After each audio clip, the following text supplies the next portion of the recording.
سلام، امیدوارم که خوش و سلامت باشین. امروز در مورد یه عضو خیلی حیاتی که گاهی فراموشش میکنیم صحبت میکنم. به خاطر همین اهمیت حیاتیشه که وقتی یکی رو دوست داریم میگیم جیگر منی. اول ببینیم این اهمیت حیاتی جگر یا کبد چی هست. یکی این که جگر مهمترین و بزرگترین اندام متابولیکی بدن هستش. آنزیم‌های خیلی خاص و تخصص یافته‌ای داره که توی تمام فعالیت‌ها و واکنش‌های شیمیایی بدن شرکت میکنن و خیلی مهم هستن توی متابولیزه کردن انواع مواد غذایی از پروتئین‌ها، کربوهیدرات‌ها و چربی‌ها.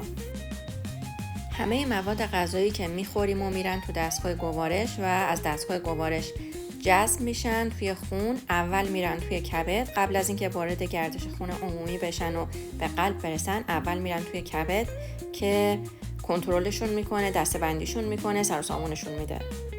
در واقع جگر مثل یه آشپزخونه بزرگ هستش برای کل بدن که انواع مواد غذایی رو آماده میکنه برای اندام‌های مختلف. یکی دیگه از کارهای حیاتی که کبد برامون انجام میده سم‌زدایی بدن هستش. به جز مواد آلاینده که از محیط زیست و از غذاهای فرآوری شده وارد بدنمون میشن، خود بدنم چیزایی ترشح میکنه که اضافیشون باید خنثی و آماده دفع بشن. مثلا هورمون‌های زیادی تو بدن ترشح میشه، کارشون رو که انجام میدن اضافیشون باید دفع بشه، وگرنه کل سیستم بدن رو به هم میریزه و کبد هستش که باید اینا رو بگیره، غیر فعال کنه و آماده دفعشون کنه. و کلی فعالیت‌های حیاتی دیگه که کبد به طور مداوم داره برامون انجام میده. حالا ببینیم چجوری کبدمون رو کمک کنیم و به سلامتی و خوشی به پای هم پیر بشیم. زندگی شهری و ماشینی خود به خود فشار زیادی به کبد وارد میکنه به خاطر شرایطش.